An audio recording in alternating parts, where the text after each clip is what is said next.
Contextualizando, TOON é o acrônimo para Token Oriented Object Notation, ou, em português, notação de objeto orientado a token. Isso nada mais é do que um formato compacto e legível por humanos para serializar dados no formato JSON para os prompts LLM. Então, sim, é um novo tipo de notação, assim como o JSON, XML ou YAML, também com o objetivo de representar dados, porém ocupando menos espaço, o que minimiza tokens e torna a estrutura fácil de seguir pelo modelo de inteligência artificial generativa. E tá todo mundo falando sobre TOON nas redes. E estamos aqui para mostrar como essa parada funciona e se realmente é algo que a gente vai utilizar daqui para frente.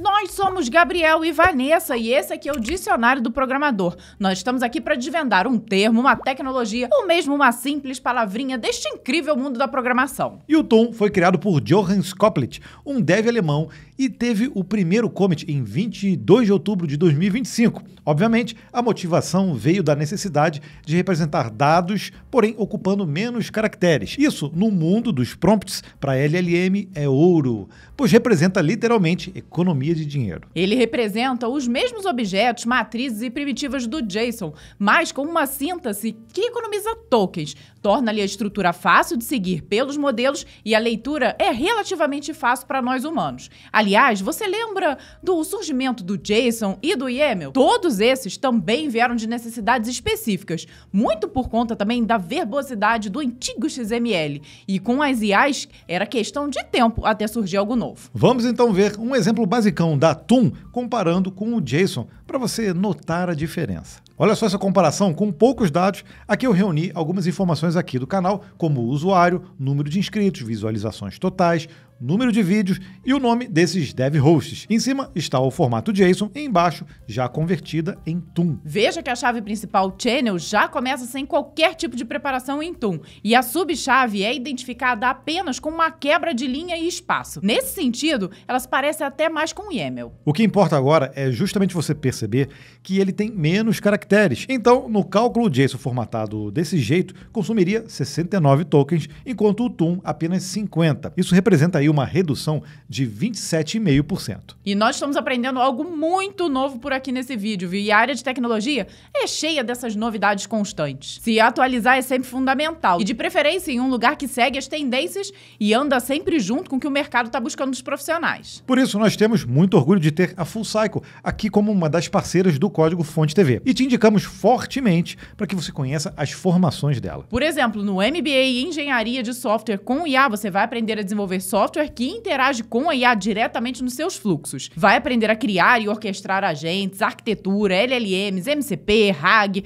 Fine Tuning e por aí vai. E eu aposto que até a TOON já está sendo apresentada por lá. E agora, no mês de novembro, ainda está rolando a Black Friday, ou seja, você faz uma baita formação e ainda com desconto. E todos os treinamentos estão em promoção, viu? Tem o MBA em Arquitetura, a pós-graduação em Go e em Liderança, entre outros cursos. Eu deixei um link aqui na descrição. É só você acessar para conhecer mais a fundo cada uma das formações e aproveita esse momento aí de desconto para se matricular. Agora, ficou mais fácil de você perceber que a TOON, não a TOON, combina uma estrutura baseada em indentação do YAML para objetos alinhados com um layout que usa quebras de linha e espaço ou tabs, né? O que também é o estilo do CSV para matrizes uniformes. E o ponto forte da TOON são matrizes uniformes de objetos, vários campos por linha, mesma estrutura entre itens, alcançando uma comparação semelhante à do CSV e adicionando estrutura explícita que ajuda os LLMs a analisar e validar dados de forma confiável. Para dados profundamente alinhados ou não uniformes, o JSON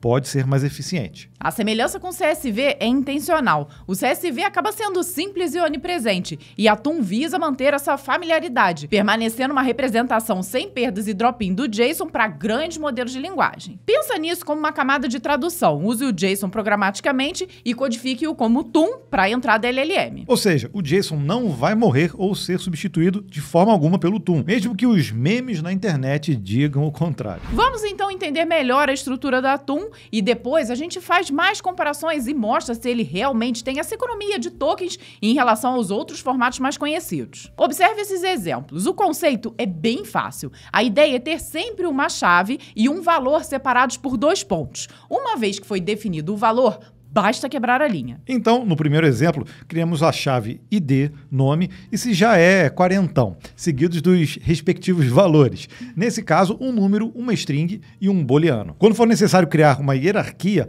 basta quebrar linha e usar espaço antes de definir a próxima chave. Isso é algo que já existe no formato YAML e também algo que já é comum para quem programa em Python. No segundo exemplo, nós criamos a chave principal chamada usuário e as subchaves nome e GitHub, que representa ali o link do perfil. Repare que para valores que representam um string, você só precisa utilizar aspas em algumas ocasiões específicas. Isso ajuda ainda mais a economizar caracteres. Já dá para perceber que esse formato é simples, porém foi construído para ser legível por humanos, pois no caso do JSON você tem a possibilidade de remover as quebras de linhas e ainda assim continuar sendo utilizável pelas linguagens de programação. Agora, quando o assunto são arrays, a Atum tem algumas particularidades que misturam ali o melhor do JSON, do YAML e também do CSV.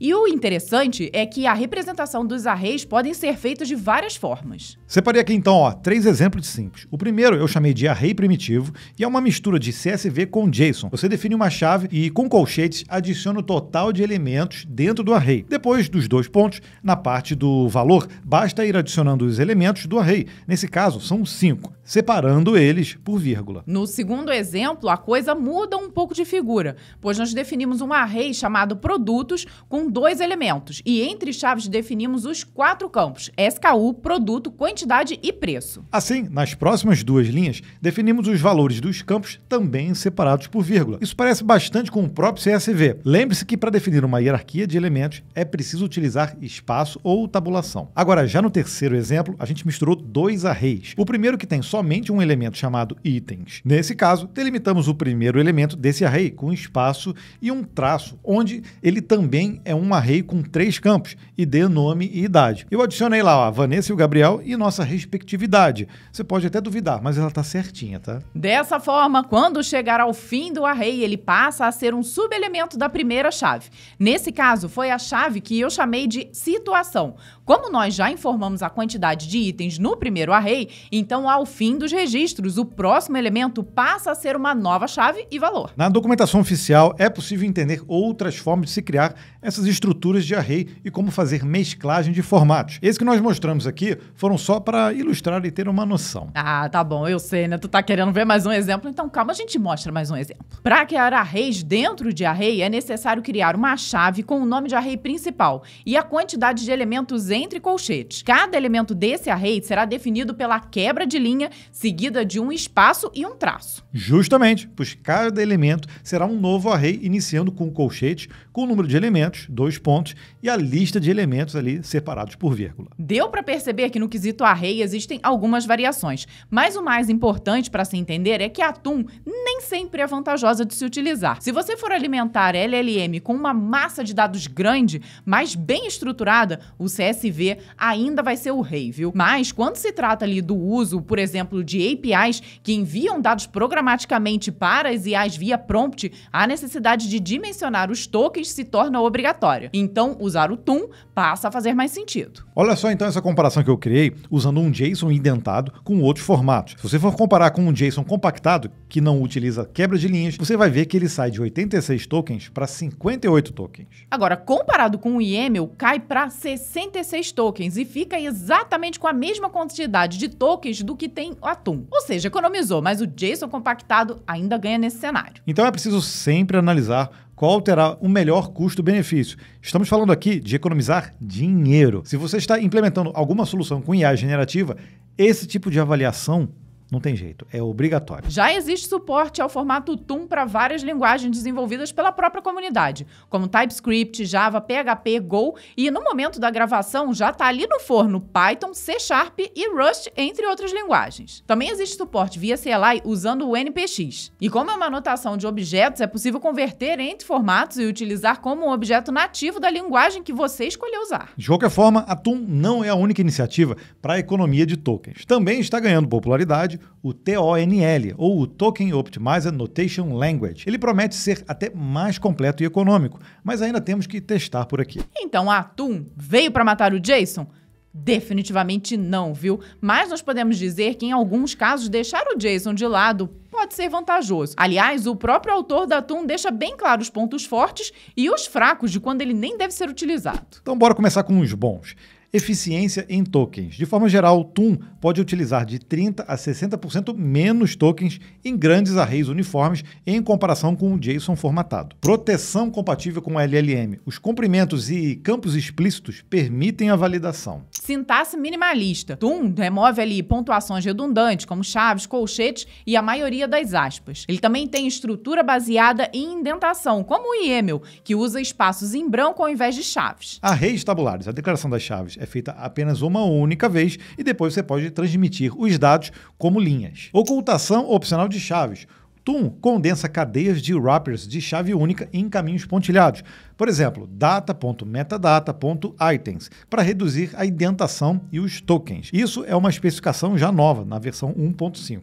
Ok, isso tudo a gente já tinha visto, né? Mas quando a gente não deve utilizar o TUM? Primeiro, em estruturas profundamente aninhadas ou não uniformes. O JSON Compact geralmente usa menos tokens. Por exemplo, objetos de configurações complexos com muitos níveis aninhados. Matrizes semi-uniformes. A economia de tokens diminui nesse caso. Se seus pipelines já utilizarem JSON, então pode continuar com ele. Dados puramente tabulares. O CSV, nesse caso, é imbatível e menor que a TUM para tabelas planas. A TUM adiciona ali uma sobrecarga mínima entre 5% e 10% para fornecer estruturas, declarações de comprimentos de matriz, cabeçalhos de campo e escopos de delimitador, que pode melhorar a confiabilidade do LLM. Aplicações críticas em termos de latência. Se o tempo de resposta de ponta a ponta for sua principal prioridade, faça benchmarks em sua configuração específica. Algumas implementações, especialmente modelos locais, quantizados como Olama, podem processar JSON compacto mais rapidamente, apesar da menor contagem de tokens da TUM. Meça o TTFT,